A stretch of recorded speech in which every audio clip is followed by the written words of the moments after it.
हरिओम. सगळ्यांचं या साप्ताहिक गीतेच्या अभ्यास वर्गामध्ये सहर्ष स्वागत. बऱ्याच विश्रांतीनंतर भेटतोय आपण 2 आठवड्यांच्या. 6वा अध्याय आपला सुरू आहे. पण आपण नेहमीप्रमाणे आधी प्रथम प्रार्थनेने सुरुवात करू, मग रिव्हिजन आणि मग आजचं काय विवेचन असेल ते.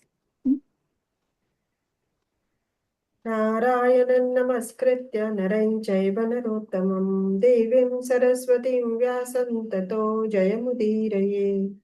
वसुदेवसुतं देवं कंसचाणूरमर्दनं देवकी परमानन्दं कृष्णं वन्दे जगद्गुरुम्. मूकं करोति वाचालं पङ्गुं लङ्घयते गिरिं यत्कृपातमहं वन्दे परमानन्दमाधवम्. हरि ओम. हरिओम. आपण गेल्या ह्याच्यामध्ये 16वा आणि 16वा पूर्ण केला श्लोक आणि 17व्याला सुरुवात केली होती. तर आता हा आपला विषय विभाग 3रा सुरू आहे.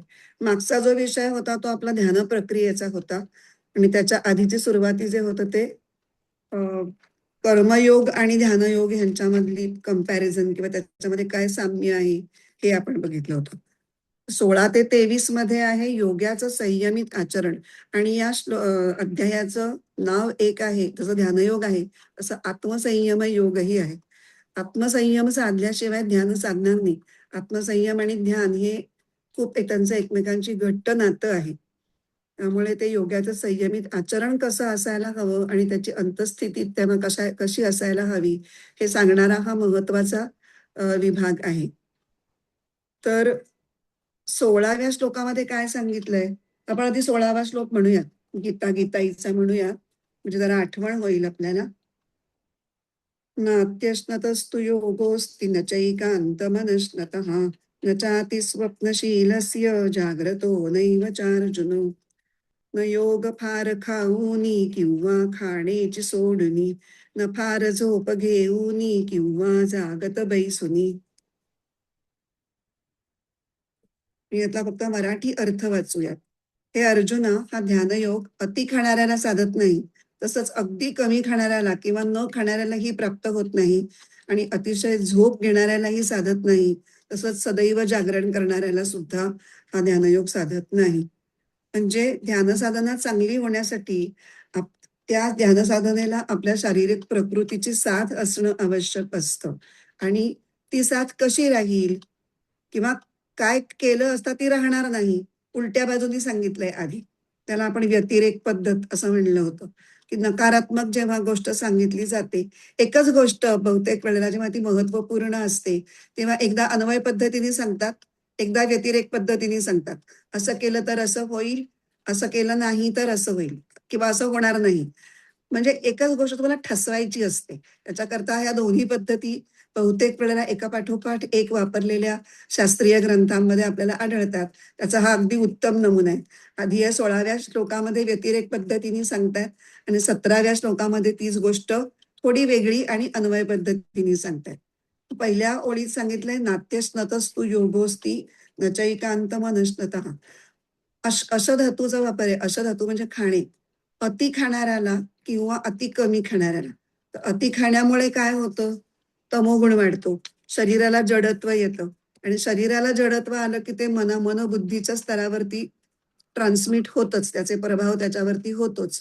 आणि ध्यानाला बुद्धीचं किंवा अंतःकरणाचं जडत्व हे खूपच हानिकारक आहे. कारण ध्यान हा सूक्ष्म विषय आहे. स्वच्या जाणीवेवरती आपल्याला चित्ताचं अवधान केंद्रित करायचं आहे. तर स्वची जाणीव अशी कुठे दाखवता येते का, वस्तुरूपात नाही.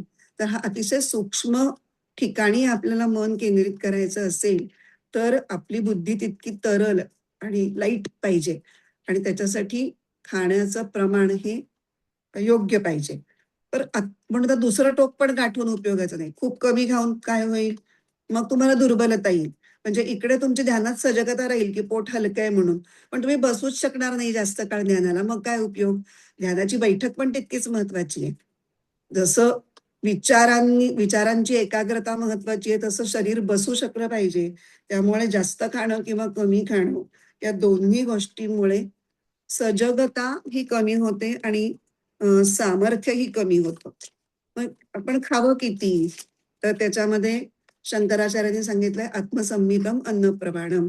आपल्या शरीराला काय योग्य आहे हे आपल्याला कळतं आणि त्या प्रमाणात आपण खावं. उपाशी राहिल्यामुळे दुर्बलता येते आणि शरीरात जे अन्न कमी पडलेलं असतं ते शरीराचं रक्षण करायला कमी पडतं. म्हणून आहार किती असावा या बाबतीत योगशास्त्राने जे सांगितले ते पण आपण पाहिलं होतं, की पोटातला अर्धा भाग हा पौष्टिक अन्नाने भरावा. उरलेला भाग हा पाण्याने भरावा आणि उरलेला पावभाग हा वायूच्या संचरणासाठी मोकळा ठेवावा. आणि हा समान वायू जो अन्नाचं पचन करण्यासाठी कारणीभूत होणार आहे. आता हे पहिल्या ओळीत सांगितलं. मग पुढच्या ओळीत सांगितलं, न चाहती स्वप्नशीलस्य जाग्रतो नैव च अर्जुन. जास्त झोपही नको आणि जास्त जागरणही नको. झोपण्याने पुन्हा तमोगुण वाढतो आणि जागण्यामुळे शरीरातल्या सप्तधातूंचं जे संतुलन असतं ते बिघडतं आणि त्याच्यामुळे मग ऍसिडिटी वगैरे होणे अशा गोष्टी होतात. आता हे का केलं जातं? तर बऱ्याचशा पौराणिक वाङ्मयामधून आपण काही थोर योग्यांचे काही गोष्टी वर्णनं वाचलेल्या असतात, की इतके इतके दिवस वायुभक्षण करून राहिले, काहीच खाल्लं नाही, झोपेला अजिबात शरण गेले नाहीत. पण आपण ते पुराणातलं ऐकून फक्त योगासाठी प्रेरणा घ्यायची, अशा पद्धतीने साधना करण्याची प्रेरणा आपण घ्यायची नाही, असं मुद्दाम सांगायचंय. कारण माधवानंद स्पष्ट शब्दात सांगतात, की असं करून तुमच्या शरीरावरती अनिष्ट परिणाम होतील आणि योगयुक्त होण्याऐवजी तुम्ही व्याधीग्रस्त व्हाल. तर असं अति सर्वत्र वर्जयेत. आणि योग हा मध्यम मार्ग आहे. योग म्हणजे काय? आपल्याला आधीच सांगितलंय, समत्वम योग उच्चते. समानता कुठली, त्यामुळे समानता हा शब्द आल्यानंतर अति या शब्दावर लागलीच मोठी फुली बसतेच.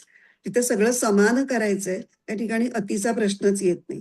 त्यामुळे हा संदेश आपल्याला या 16व्या अध्यायात मिळेल, की काय काय टाळावं.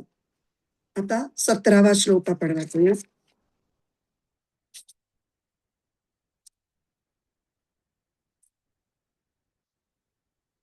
युक्ताहार विहारस्य युक्तचेष्टस्य कर्मसु युक्तस्वप्नावबोधस्य योगो भवति दुःखः.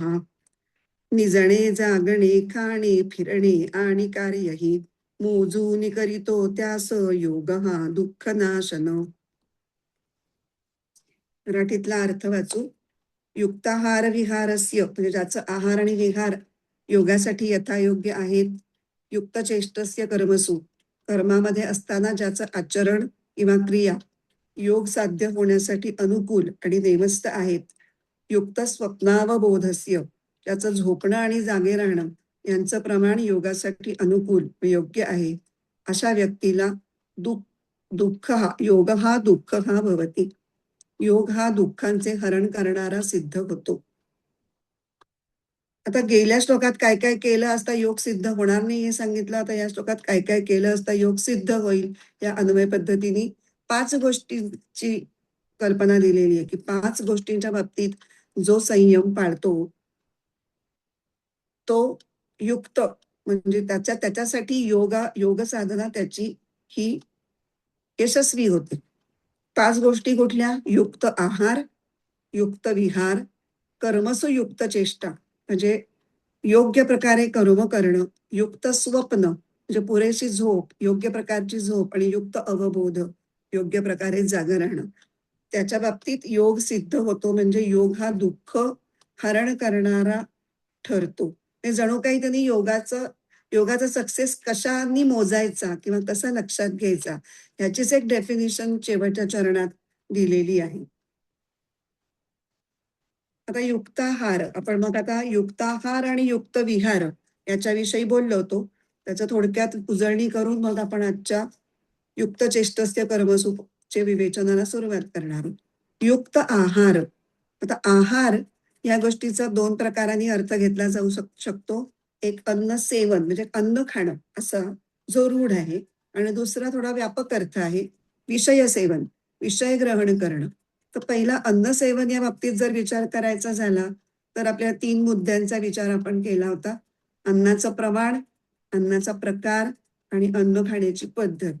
तर अन्नाच्या प्रमाणाविषयी आपण 16व्या श्लोकाच्या संदर्भात चर्चा केली. आत्मसंमितम अन्न प्रमाणम, किती अन्न खावं आणि अर्धा भाग, पावभाग, पावभाग, स अवकाश, म्हणजे 2 घास भुकी तो सुखी. थोडक्यात लक्षात ठेवायचं असेल तर आपल्या साध्या साध्या म्हणी ज्या असतात ना त्या फार इफेक्टिव्ह असतात आणि त्या बरोबर नेमक्या अर्थावर प्रकाश टाकतात. आता त्यामुळे आपण अन्नाचा प्रकार आणि अन्न खाण्याची पद्धत याविषयी बोललोय. तर अन्नाचा प्रकार काय असावा?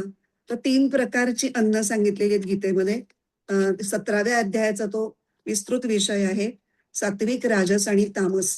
तर आपलं अन्न हे सात्विक असावं, कारण ज्या पद्धतीचं आपण, ज्या प्रकाराचं अन्न आपण खातो त्या प्रकारच्या वृत्ती आपल्या मनामध्ये उठतात. आणि योग म्हणजे काय? योगश्चित्तवृत्ती निरोधः. चित्तवृत्तींचा आणि योग साधनेचा इतका घनिष्ठ संबंध असताना ज्या अन्नामुळे जशा वृत्ती निर्माण होतात तर त्या कशा व्हाव्यात आणि कशा होऊ नयेत, तर सात्विक वृत्ती ह्या योग साधनेसाठी अनुकूल आहे. आणि जर राजस अन्न खाल्लं तर चंचलत्व येतं, चित्त विक्षेपित राहतं. आणि जर तामस अन्न खाल्लं तर जडपणा येतो. जडपणाही आपल्याला चालणार नाही योग साधनेसाठी. आणि हे झालं अन्नाचा प्रकार आणि अन्नग्रहणाची पद्धत. अन्नग्रहणाची पद्धत कशी असावी? तर शांत आणि प्रसन्नपणे ईश्वर स्मरणामध्ये अन्नग्रहण करावं आणि उपभोग वृत्तीने किंवा पुष्टीबुद्धीने अन्न सेवन करू नये, तर साधन बुद्धीने अन्न खावं. रामसुखदासांनी आपल्याला सांगितलं स्वाद बुद्धी म्हणजे मस्त मला मिसळीचं चमचमीत चव आवडते, आवडतं म्हणून म्हणजे जिभेला तृप्त करण्यासाठी मी जेव्हा खाते तेव्हा मी स्वादबुद्धीने खाते आणि मग मी पोट भरल्यानंतर सुद्धा आवडतं म्हणून अजून थोडंसं अति करू शकते, थोडंसं खाऊ शकते पुढे. तर म्हणून स्वादबुद्धीने नाही खायचं. मग साधनबुद्धीने खाणं म्हणजे काय? तर मुखी घास घेता करावा विचार, कशासाठी हे अन्न मी सेवणार, गडो माझी या हातुनी देशसेवा किंवा देवसेवा का, आणि म्हणून मिळावी मला शक्ती दे. माझं आरोग्य चांगलं पाहिजे, शरीरामध्ये सामर्थ्य पाहिजे आणि त्या सामर्थ्याचा वापर मला कुठल्या तरी उदात्त हेतूसाठी करायचा आहे, फक्त स्वतःच्या स्वार्थासाठी करायचा नाही. अशा भूमिकेतून जेव्हा अन्न खाल्लं जातं तेव्हा त्याचे परिणाम तुम्हाला जणू काही तुम्ही अन्नच खात असलात तरी उदरभरण नोहे जाणीजे यज्ञ कर्म, यज्ञाच्या पातळीपर्यंत तुमचं ते साधं कर्म सुद्धा पोचू शकतो. तर आपण हे बघितलं म्हणजे अन्नाचा प्रमाण, प्रकार आणि अन्न खाण्याची पद्धत. तर एकूणात अन्न आरोग्यवर्धक असावं, पचनाला हलकं असावं आणि थोडं कमी प्रमाणात असावं. ज्याला भागवतात म्हटलंय पथ्यम, हितम आणि मितम. आणि आता हे झालं, हे सगळं आपण आता आहार इक्वल टू अन्न अशा भूमिकेतून बघितलं. आता आहार म्हणजे आ अधिक रू धातूपासून गोळा करणे, आत घेणे. मग विषय सुद्धा आत येतात ना. पंच ज्ञानेंद्रियांचे पंच विषय हे त्यांचे त्यांचे आहार आहेत. तर तो सुद्धा आहार हा जर अशुद्ध असेल तर तो ध्यानामध्ये बाधा निर्माण करेल. काहीतरी चुकीचं बघितलं, चुकीचं ऐकलं, त्याच्यावर मन आपोआप चिंतन करणारच आहे. त्यामुळे योग्य आहार असला म्हणून आपण म्हणतो आपले सगळे वैदिक मंत्र हे सगळे अत्यंत या सगळ्याची काळजी घेऊन केलेले आहेत. भद्रम कर्णेभिः शृणुयाम देवाः, हा मंत्राची मी आठवण करून दिली होती मागच्या वेळेला. तर एकूणातच आहार उचित असला पाहिजे. म्हणजे आहाराला उचितत्व म्हणजे काय? 3 गोष्टी बघायच्या. ते विहित आहे का? म्हणजे तो धर्माला किंवा नीतीला धरून आहार आहे का? का काहीतरी बेकायदेशीर सवंग असं आपण बघतो आहोत, ऐकतो आहोत, खातो आहोत. परिणामाचं, परिमाणाचं औचित्य म्हणजे प्रमाणात आहे का ते? कमी योग्य प्रमाणात आहे का? आणि लक्षाच्या बाबतीत अनुकूल. आता आपलं लक्ष काय आहे? ध्यानसाधना. ध्यानसाधनेसाठी चित्त शांत ठेवणारा आहार हा उचित आहे. चित्ताला विक्षेपित करणारा कुठलाही प्रकारचं इनपुट असेल तर ते आपण टाळायला हवं. हे झाले युक्त आहार. युक्त आहार. आता युक्त विहार. विहार म्हणजे काय? चालणं, चालणं किंवा फिरणं. तर चालणं किंवा फिरणं सामान्य माणसाला जसं अन्न पचण्यासाठी पचन होऊन ते अन्न अंगी लागण्यासाठी आवश्यक असतं, तसं तर योग साधकाला ते असतंच. तोही अन्न सामान्य माणूस तर आहेच. पण अजून एका कारणासाठी तो जास्त एका ठिकाणी बैठक घालून बसतो. त्यामुळे त्याच्या शरीरातलं रक्ताभिसरण सुद्धा चांगल्या प्रकारे राहावं, योग्य व्हावं ह्याच्यासाठी सुद्धा त्याचा युक्त विहार होणं गरजेचं आहे.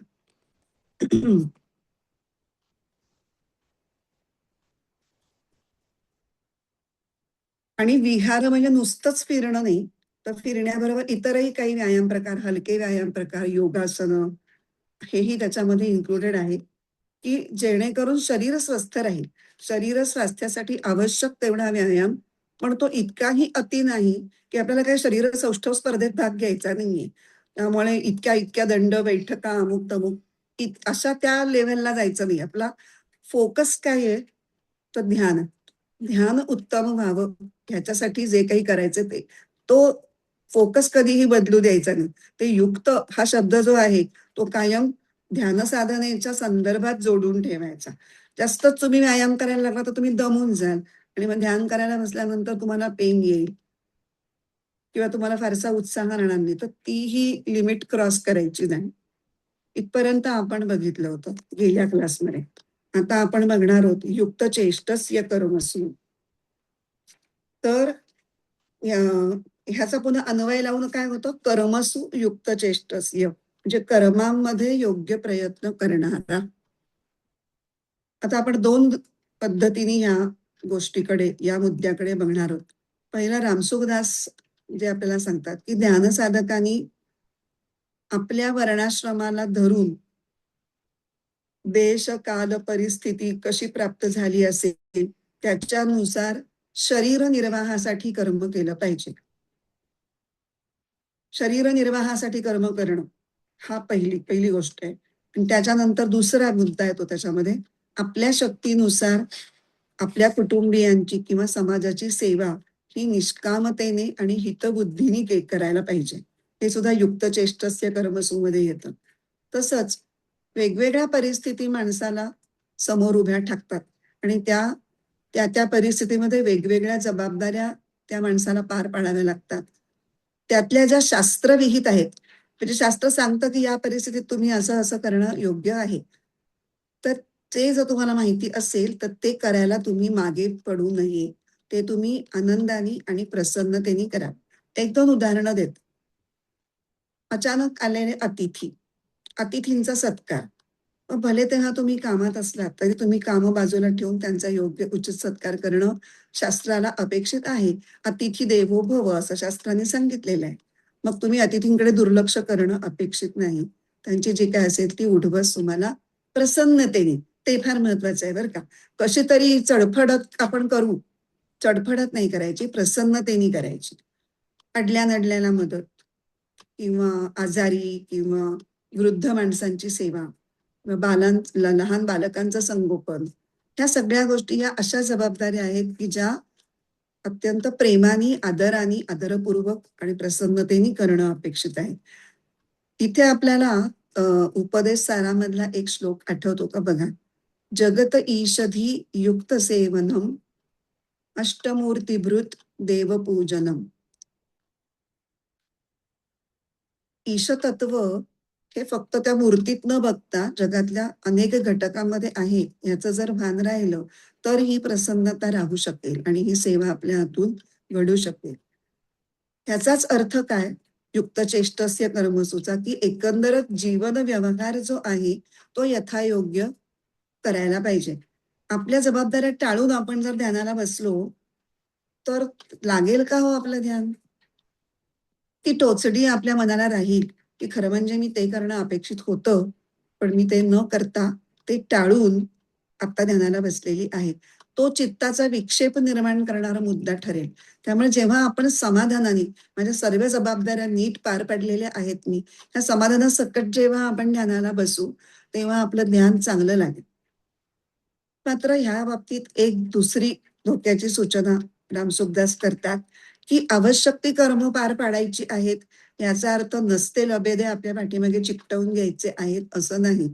मग भिडस्तपणाने झोपण किंवा कोणाचं मन मोडायचं नाही म्हणून हा सांगतोय हे काम, तो सांगतोय ते काम, असं नाही. तुम्हाला नाही सुद्धा विनम्रपणे म्हणता आलं पाहिजे.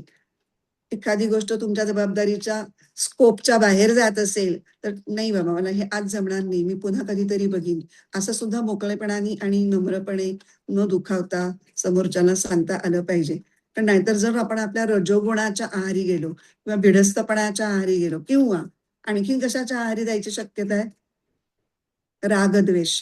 अमुक एक आवडतं, अमुक एक आवडत नाही. आवडतं म्हणून करतच बसला, आवडतं म्हणून टाळतच बसला. असं होऊ शकतं आणि नकळतच होतं ते. नकळत होतं. तर ह्या कशाच्याही प्रभावाखाली आपल्याला जायचं नाहीये. कारण तसं जर झालं, तर आपण नको त्या कामांच्या व्यापामध्ये अडकून पडू आणि मग आपल्याला एकतर कर्मबंधन पण निर्माण होईल, कर्माच्या दृष्टीने विचार आणि ध्यानसाधनेच्या दृष्टीने बघायला गेलं तर साधनेला वेळ आणि उत्साह आपल्याला पुरेसा राहणार नाही. शक्ती. खूप काम करून करून दमून गेल्यावर साधना करायला बसल्यानंतर आपण असे पेकतोय, ताठ बसू सुद्धा शकत नाहीये फार काळ, असंच पण होऊ शकत असेल, तर मग तो हे नाही होणार. युक्त चेष्टस्य कर्मसु या सदरामध्ये आपलं बसणार नाही. आता आपण पहिल्या प्रकाराने त्याच्याकडे बघितलं, युक्त चेष्टस्य कर्मसूकडे. आता एका वेगळ्या अँगलनी सुबोधानंद आपल्याला दाखवतात त्याच्याकडे, की ते म्हणतात कर्मसु, कर्म म्हणजे जे मुख्य कर्म असतं ते आणि चेष्टा म्हणजे ते कर्म पार पाडण्यासाठी इतर जे अनेक प्रयत्न करावे लागतात, त्यांना आपण म्हणतो सहकारी क्रिया. हं? तर सगळ्या सहकारी क्रिया व्यवस्थित केल्या की ते जे मुख्य कर्म असतं ते व्यवस्थित होतं. आता एक उदाहरण घेऊ. हरिद्वारला जाऊन एखादं अनुष्ठान करायचंय. तर हे झालं मुख्य कर्म. मग त्याला सहकारी क्रिया काय काय असतील, की हरिद्वाराला कधी जायचंय ती डेट फिक्स करा. तिथे गेल्यानंतर कुठे ते अनुष्ठान करायचंय, ते स्थान फिक्स करा. कोण कोण जायचंय, मग त्यांची तिकीटं बुक करा, तिकडचं हॉटेल बुक करा, तिकडचा पुरोहित ठरवा, त्याची दक्षिणा ठरवा, त्याच्याकडून सगळ्या सामानाची अनुष्ठानासाठी लागणाऱ्या सगळ्या साहित्याची यादी घ्या, त्याची जमवाजमव करा, ते नीट पॅक करा, ते तिकडे घेऊन चला न विसरता. आता हे राहिलं ते विसरलं असं करून तिथे अनुष्ठानाच्या वेळेला गडबड गोंधळ होता कामा नये. हे सगळं तुम्ही तिथे जर व्यवस्थित आधीच्या सगळ्या सहकारी क्रिया केल्यात तर तुमचं तिकडचं अनुष्ठानाचं काम जे असेल ते वेळेत तर होईलच, नेटकेपणानेही होईल आणि एक चांगलं कार्य पार पाडल्याचं समाधान तुमच्या पदरी पडेल आणि ते काम झाल्यानंतर तुमचं मन शांत असेल जेव्हा तुम्ही ध्यानाला बसाल. हे एक उदाहरण आहे. आपल्या रोजच्या जीवनात सुद्धा छोटी छोटी म्हणजे अगदी दिनचर्येमधली सुद्धा रोजच्या दैनंदिन जीवनामध्ये रोजच्या जी आपली कामं असतात वाटलेली, की सकाळी मी हे करीन, दुपारी करीन, संध्याकाळी हे, ते सुद्धा जर इतक्या काटेकोरपणे आपण करत राहिलो तर आपली सगळी दिनचर्या आपण जी ठरवली ती फॉलो होईल.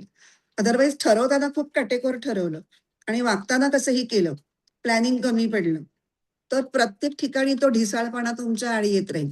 तुम्ही एखाद्या गोष्टीला अर्धाच तास ठरवला असेल, त्याला 1-1.5 तास लागेल आणि एकदा एका ठिकाणी तुमची गाडी पुढे गेली, की ती पुढे जात, जात, जात असं होतं पहा कधी-कधी. कुठल्या तरी कारणामुळे आपली ती एक रिदम असतो तो चुकतो आणि मग दिवसभर आपण असं वाटतं की नुसते धावतोच आहोत. काही हातामध्ये वेळ सापडतच नाही. असा एखादा दिवस येतो आणि ते म्हणतो आजचा दिवस इतका भयान गेला. ठरवल्याप्रमाणे काहीच झालं नाही.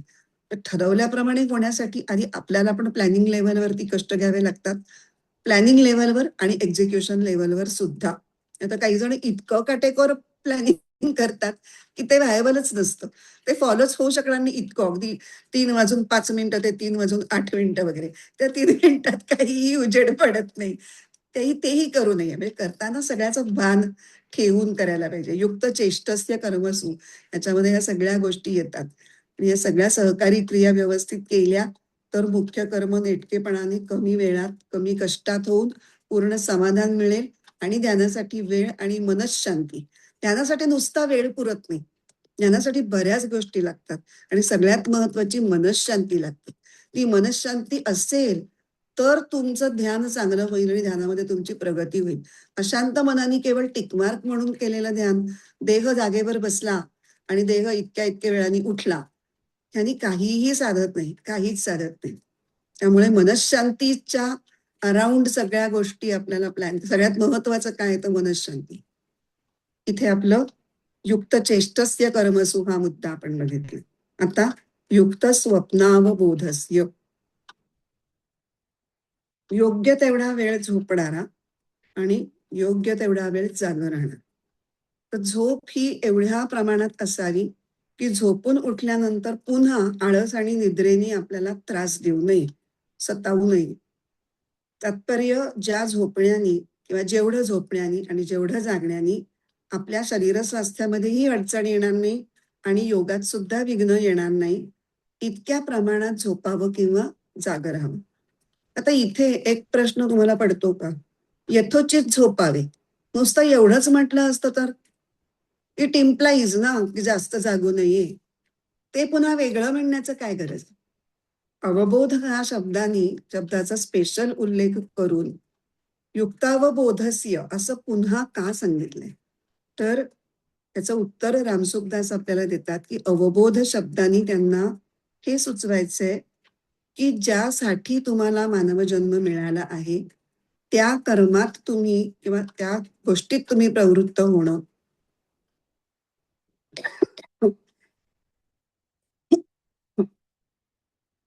भगवंताकडं सन्मुख होणं, ह्याचाच अर्थ दुसऱ्या बाजूनी सांसारिक विषयांच्या पासून मोकळं होणं, मुक्त होणं आणि साधनेत पुरेसा वेळ आणि शक्ती वापरणं साधनेसाठी. हे एवढ्या सगळ्या गोष्टी त्या अवबोध शब्दातून आपल्याला सांगितल्या जात आहेत. म्हणून युक्त स्वप्नावबोधस्य. इथे आपल्याला दुसऱ्या अध्यायातला एक श्लोक आठवतो. या निशा सर्वभूतानां तस्याम जागरती संयमी. हं?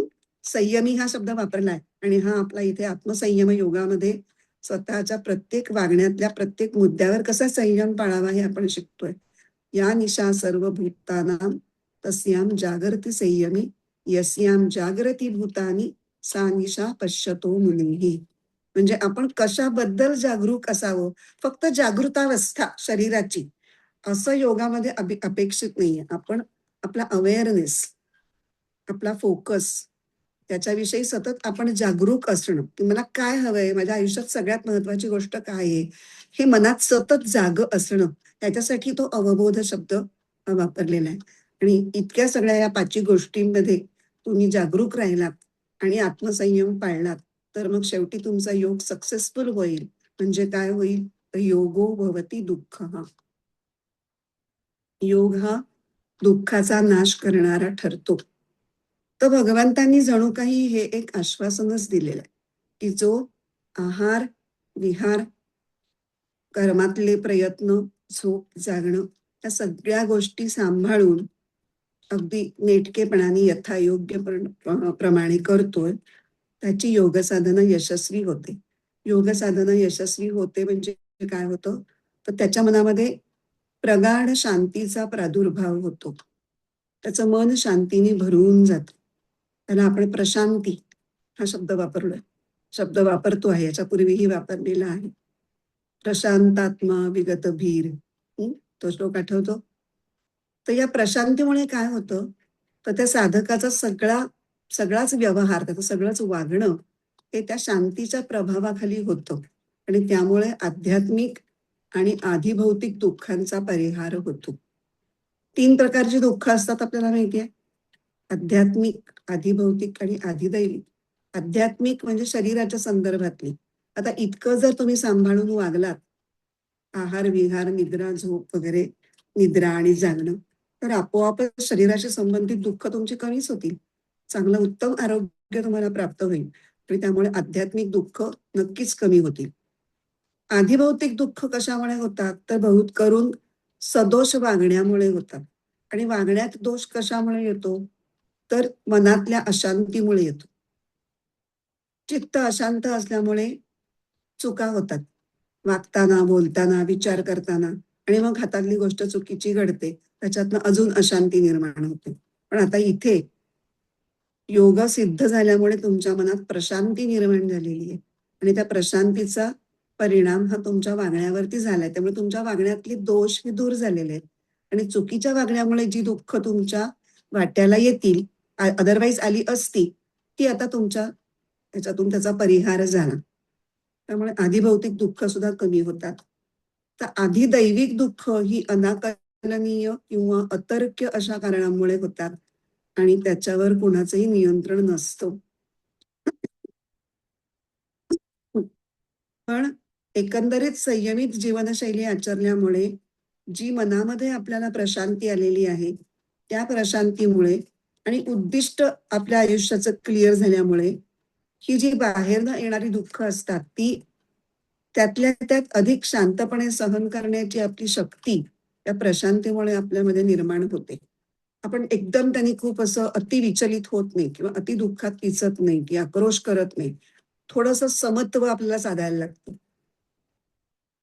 आणि प्रारब्ध कर्माने येणाऱ्या ज्या गोष्टी आहेत त्या सगळ्या दैवी दुःखामध्ये जातात की त्याच्यावर कोणाचाच कंट्रोल नसतो. कुठल्या ना कुठल्या प्रकारचं दुःख हे कधी ना कधी तुम्हाला गाठणारच.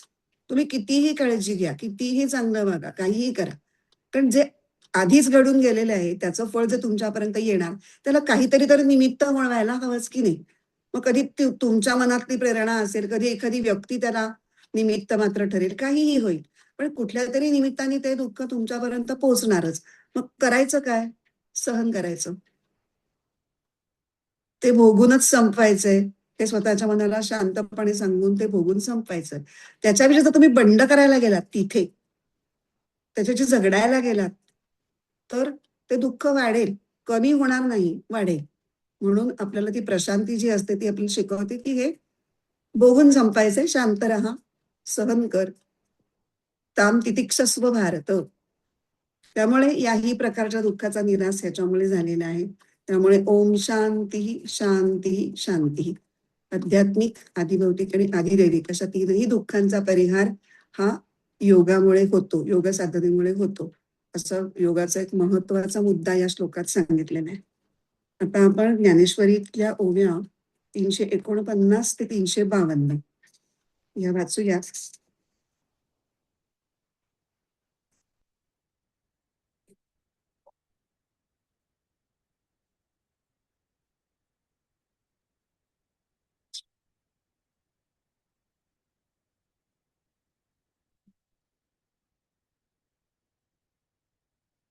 आहार तरी सेविजे.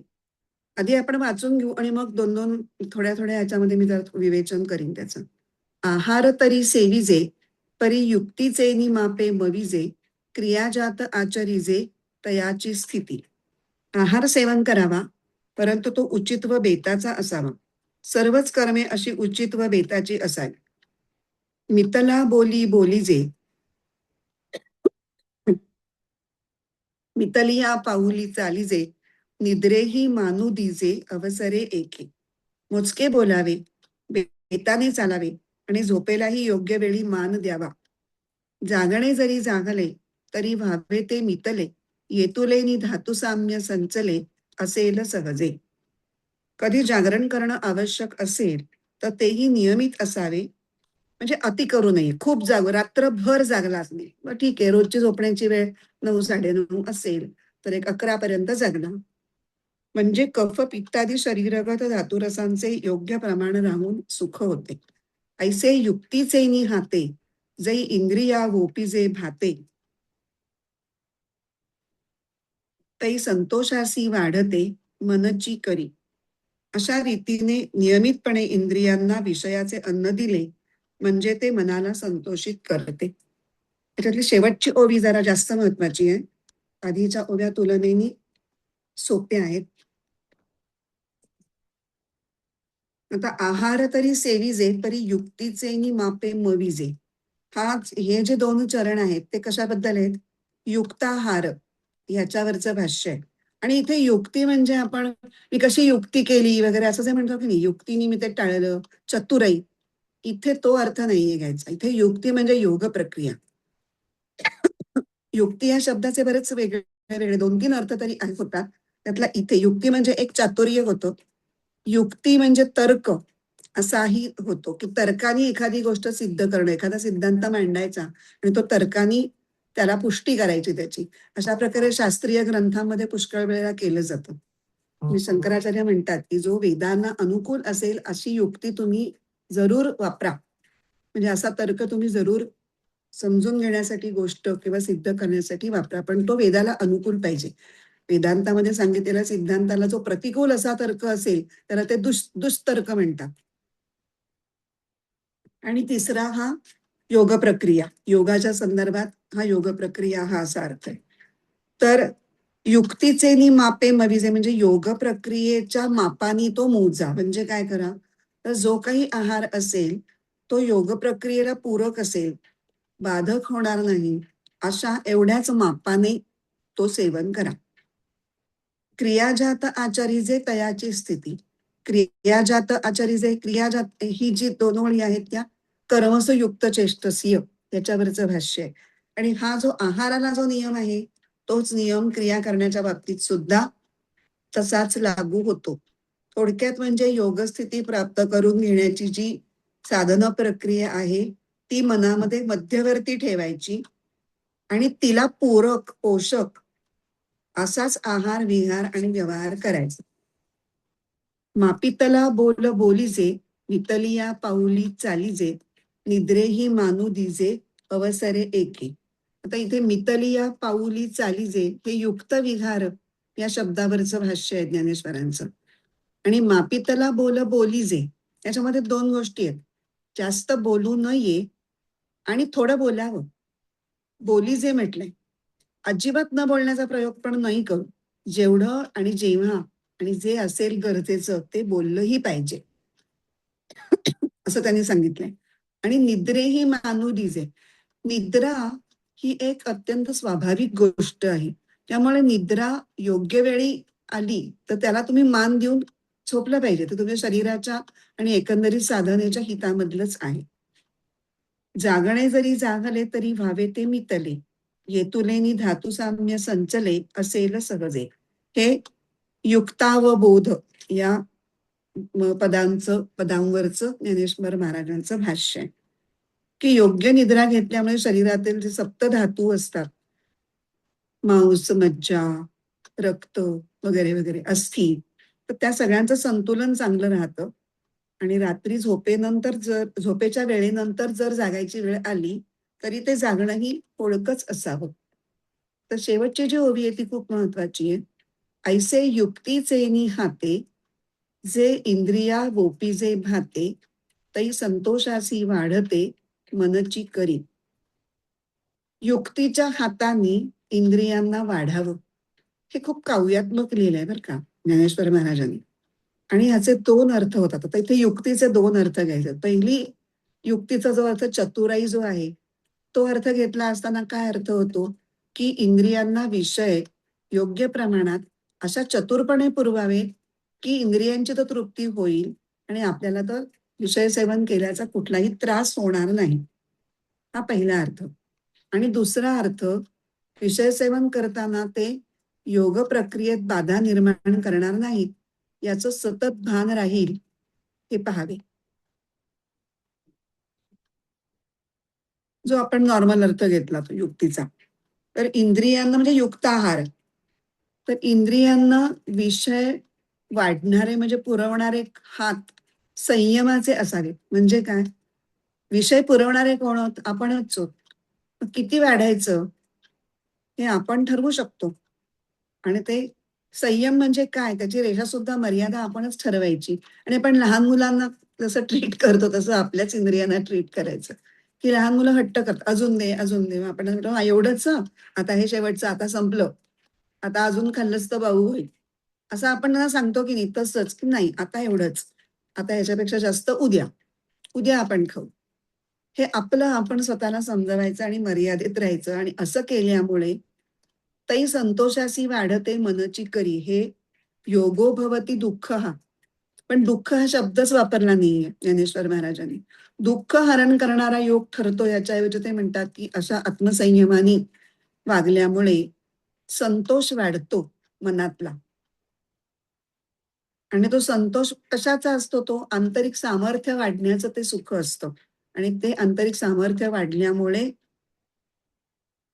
तुम्हाला सुख होतं, म्हणजेच दुःखांचा नाश होतो. इथे तुम्हाला 4थ्या अध्यायातला एक श्लोक आठवतो का बघा. 26वा श्लोक आहे.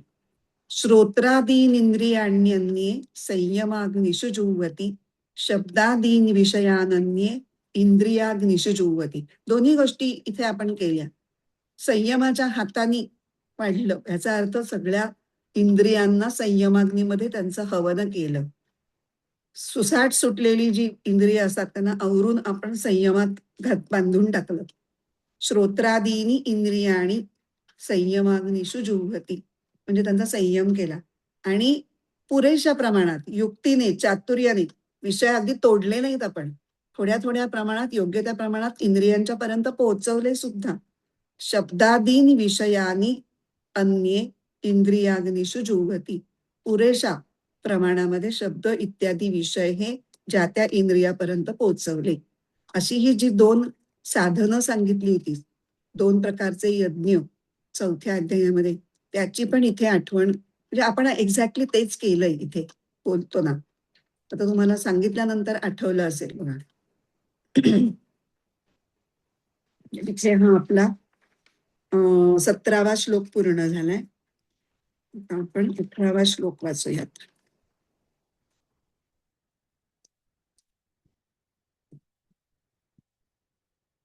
यदा विनियतं चित्तम् आत्मन्येवावतिष्ठते, निःस्पृहः सर्वकामेभ्यो युक्त इत्युच्यते तदा.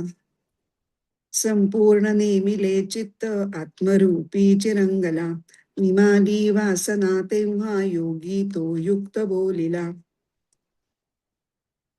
यदा विनियतं चित्तम् आत्मनि एव अवतिष्ठते, निःस्पृहः सर्वकामेभ्यः युक्तः इति उच्यते तदा.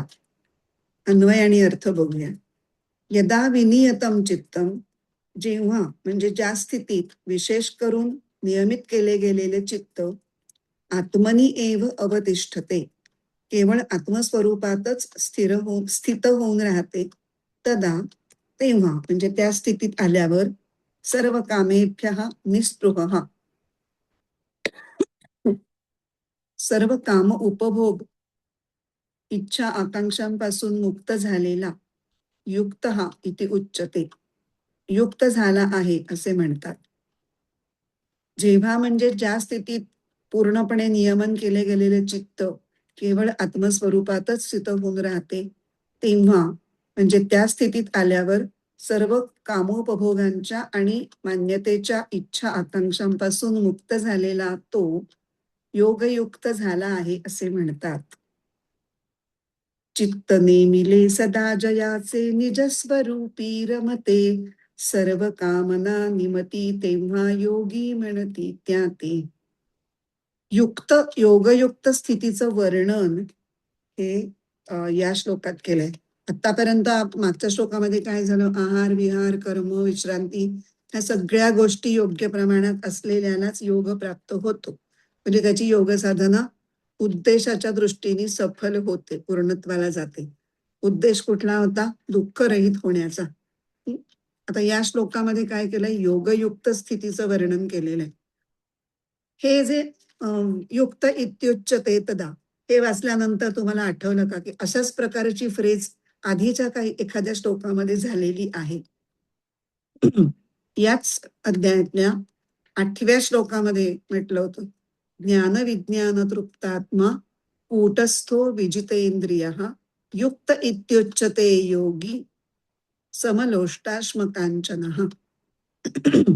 तर ह्या ह्या 8व्या श्लोकामध्ये सुद्धा योगयुक्ताचं जे वर्णन केलं होतं ते वर्णन आणि आता या 18व्या श्लोकामध्ये केलेलं वर्णन ह्याच्यामध्ये बरीच साम्य आपल्याला जाणवतात.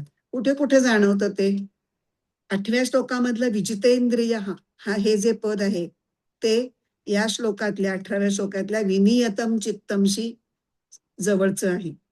नंतर त्या श्लोकातलं कूटस्थ हे जे होतं ते इथे आत्मनि एव अवतिष्ठते ह्याच्याशी साधर्म्य दाखवतं.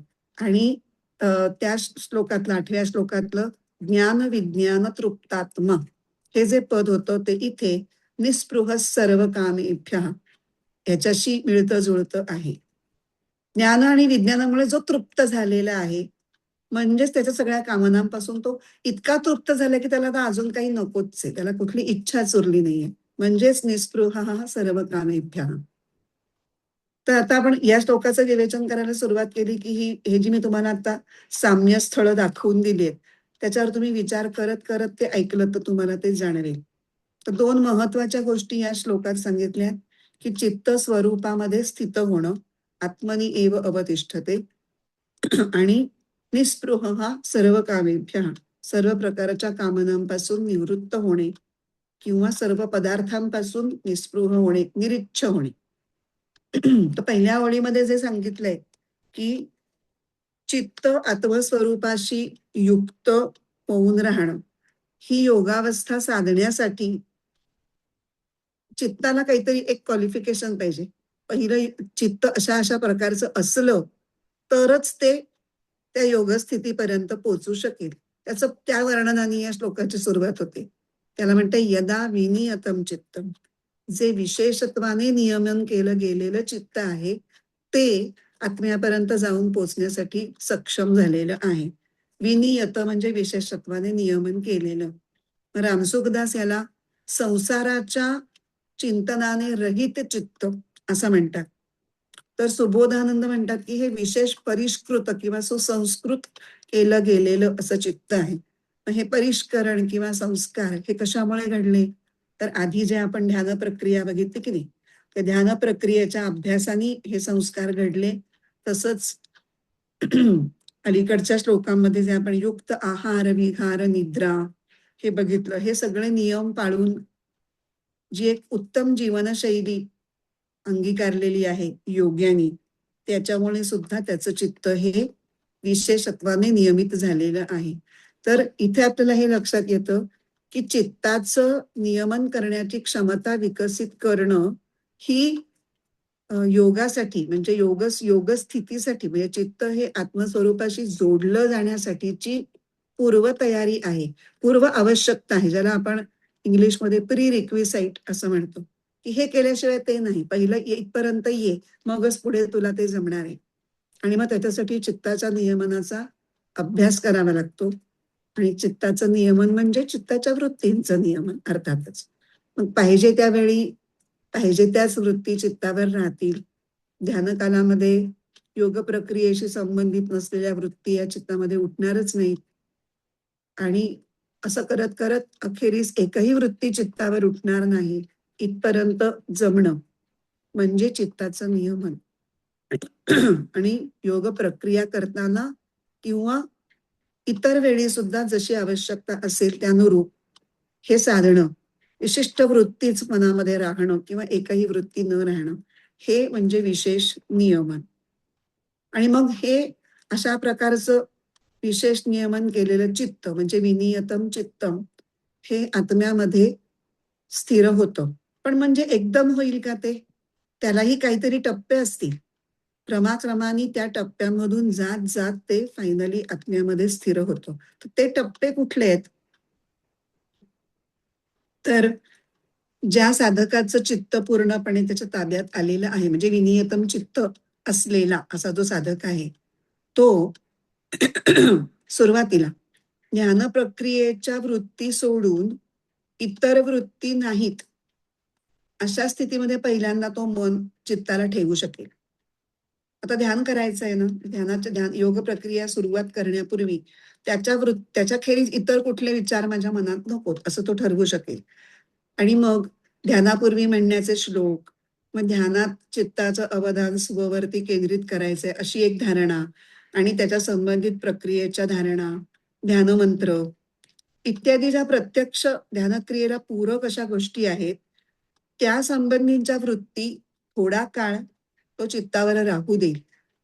त्याचा परिणाम काय होईल, तर पुढच्या प्रक्रियेसाठी त्याचं चित्त अनुकूल होईल. ही पहिला टप्पा झाला किंवा पहिली स्टेप झाली. मग त्याच्यानंतरची स्टेप प्रत्यक्ष स्ववरती अवधान केंद्रित करायचं आहे अशी धारणा धरून सजगपणे शांत बसणे, की ज्या शांततेमध्ये आणि ज्या सजगतेमुळे ती स्वची जाणीव अधिकाधिक स्पष्ट व्हायला लागेल. आणि हे फार आवश्यक आहे, तेवढा तो वेळ देणं त्याच्यासाठी. ही झाली म्हणजे ज्याला ज्याला आपण अवेअरनेस किंवा माइंडफुलनेस म्हणतो की नाही, ती ही स्टेप झाली. आणि मग पुढची स्टेप अशी येईल की स्वतंत्र त्या जाणीवेची सुद्धा स्वतंत्र जाणीव राहत नाही आणि फक्त स्वतत्व म्हणजे आत्मतत्वच राहतं. म्हणजे या अवस्थेत चित्त हे आत्मस्वरूपाशी तदाकार होऊन गेलं. ही तिसरी स्टेप किंवा तिसरा टप्पा. जणू काही चित्ताच्या आरशावरती आत्मचैतन्याचा प्रकाश पडलेला आहे आणि तो इतक्या प्रमाणात पडलेला आहे की तो आरसा आता दिसतच नाही, आरशाची जाणीवच नाही, फक्त प्रकाशाचाच बोध होतो. ह्याला म्हणतात स्वरूप बोधाची स्थिती. हं? आता साधकावस्थेमध्ये सुरुवातीला ही योगस्थिती विकसित होत होत ह्या तिसऱ्या टप्प्याला येते, पण ती काहीच क्षण राहते, थोडाच काळ टिकते, अत्यंत अल्प काळ असते.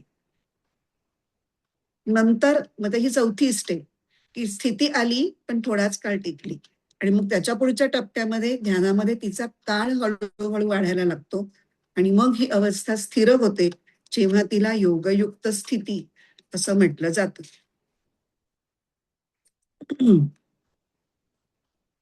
आता हे झाल्यानंतर दुसरी जी ओळ येते, यदा विनियतम चित्तम आत्मन्येव अवतिष्ठते, ही पहिली ओळ झाली. आता पुढे निस्पृह सर्व कामेभ्य, ही स्थिती ही आत्मस्थितीमध्ये स्थिर होण्याचा परिणाम स्वरूप येते. कसं तर ही स्वरूप स्थिती जसजशी विकसित होत जाते तसतशी चित्ताची इतर गोष्टीमध्ये रस घेण्याची प्रवृत्तीच कमी होत जाते. ही स्थिती विकसित होत असताना सगळ्या बाकीच्या कामना ह्या क्षीण होत होत कमी कमी होत जातात आणि सर्व कामोपभोगांच्या बाबतीत तो हळूहळू निरीच्छ असा होत जातो. त्याची उपभोग वृत्ती कमी कमी होत निघून जाते आणि तो योग ज्ञानाच्या स्थितीतच राहायला लागतो. ही किमया कशामुळे घडते? तर आत्म्याशी तो तदाकार झालेला आहे ना, तर त्या आत्म्यामध्ये त्याला इतका रस मिळतो, इतका आनंद मिळतो की तो या चित्ताला दुसरीकडे आतापर्यंत कुठेही कधीही मिळालेलाच नाही, या दर्जाचा आनंद. तैत्तिरीय उपनिषदामध्ये आत्म्याचं वर्णन करताना रसोवै सहा असं म्हटलेलं आहे की हा रसच आहे. सगळ्या जीवनातला जो रस आहे तो हा आत्म्यामुळे आहे किंवा आत्माच तो रसपूर्ण आहे. तर इतका उच्च दर्जाचा रस मिळाल्यानंतर हा परत हे चित्त इकडे तिकडे कशासाठी धावेल? त्यामुळे चित्त स्वरूपातच तल्लीन होतं, इकडे तिकडे कुठेही जात नाही आणि त्यामुळे ही तल्लीनता प्राप्त झाल्यामुळे आणि पूर्णपणे सर्व विषयांपासून निरीच्छता निस्पृहता निर्माण झाल्यामुळे ध्यानयोगी कामनांचे जे विविध प्रकार असतात, वासना, कामना, आशा, तृष्णा, ह्या सर्व प्रकारच्या कामनांपासून तो मुक्त होतो. आणि मग जसं म्हणलंय आणि यदा म्हणजे ज्या क्षणात हे वश केलेलं चित्त स्वरूपात कायमस्वरूपी स्थित होईल आणि संपूर्ण पदार्थांपासून निस्पृह होईल, तदा म्हणजे त्याच क्षणी तो योगी म्हणवला जातो किंवा तो इथे युक्त शब्द वापरलाय. आपण ह्याच्यापूर्वी ह्याच स्थितीतल्या योग्याला योगारूढ असाही शब्द वापरला होता. त्यामुळे इथे हा योगयुक्ताचं वर्णन पूर्ण झालेलं आहे. आता ह्याच्यावरच्या ज्ञानेश्वरीच्या ओव्या आहेत 353 ते 356. आपण त्या ओव्या या क्लासमध्ये फक्त वाचूयात आणि त्याच्यावरचं विवरण आपण पुढच्या वेळेला करू, कारण ते तसं संपणार नाही एवढ्या चटकन. थोडं थोडंच आहे, पण तरी मग क्लास 5-10 मिनिटं पुढे जाईल, इतका नको करायला. आपण वाचून घेऊ फक्त. ओवी क्रमांक 353 ते 356. बाहेर युक्तीची मुद्रा पडे, तव आत आत सुख वाढे, तेथे सहजेची योग उघडे, नाभ्यासिता. जो जो बहिरंग क्रियेवर असा नेमस्तपणाचा ठसा उमटत जातो, तो तो अंतरंगात सुखाची वाढ होते आणि अशा प्रकारे योगाभ्यास न करताच योगाचं साधन होतं. जैसे भाग्याची ये भडसे, उद्यमाचे निमिसे, मग समृद्धी जात आपैसे घर रिघे. ज्याप्रमाणे उद्योगाच्या निमित्ताने पण वास्तविक सद्दीच्या जोराने सर्व तऱ्हेचे वैभव घरी चालून येते, तैसा युक्तिमंतू कौतुके, अभ्यासाची या मोहरा ठाके आणि आत्मसिद्धीची पिके अनुभवू तयाचा. त्याप्रमाणेच नेमस्त क्रिया आचरणारा सहजासहजी अभ्यासाच्या मार्गाला लागतो आणि आत्मसिद्धीचा अनुभव त्याच्या पदरात पडतो. म्हणून युक्ती हे पांडवा, घडे जया सदैवा, तो अपवर्गीची ये राणीवा, अलंकारिजे. म्हणून अर्जुना, ज्या सुदैवी पुरुषाला हा नेमस्तपणाचा ध्यानयोग साधला, तो मोक्षाच्या सिंहासनावर शोभतो. त्याच्याविषयी थोडंसं विवेचन आपण पुढच्या वेळेला करू आणि मग पुढचा श्लोक घेऊया. आता आपण इथे थांबूया.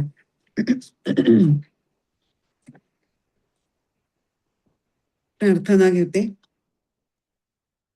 ओम पूर्णमद पूर्णमिदं पूर्णात् पूर्णमुदच्यते पूर्णस्य पूर्णमादाय पूर्णमेवावशिष्यते. ओम शांती शांती शांती. हरिः ओम. श्री गुरुभ्यो नमः. हरिः ओम.